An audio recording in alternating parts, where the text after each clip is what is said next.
Hello student, welcome to study with Shatarupa.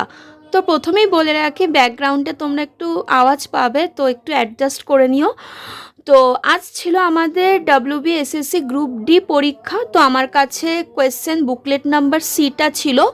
তো প্রশ্ন তো মোটামুটি ভালোই হয়েছে। তো লাইফ সায়েন্স থেকে দুটো প্রশ্নই এসেছিল।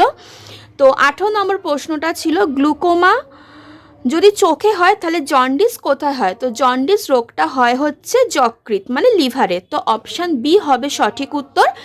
আর ছিল 26 নম্বর প্রশ্নটা, সুন্দরবন কোন ধরনের বনভূমি। তো আমরা ছোট থেকেই জানি সুন্দরবন হচ্ছে ম্যানগ্রোভ বনভূমি, তার মানে এখানে অপশান সি হয়ে যাবে সঠিক উত্তর। তো আশা করি তোমাদের পরীক্ষা খুব ভালো হয়েছে, কোয়েশ্চেন মোটামুটি ঠিকঠাকই ছিল। তো এবার দেখা যাক কাট অফ কেমন আসে। তো ঠিক আছে, নেক্সট ক্লাসে আবারও দেখা হচ্ছে কিছু লাইফ সায়েন্স প্রশ্ন নিয়ে, যেগুলো তোমাদের সমস্ত কম্পিটিটিভ পরীক্ষায় আসতে পারে। তো চলো টাটা, দেখা হচ্ছে নেক্সট ক্লাসে। সবাই ভালো থেকো, সুস্থ থেকো।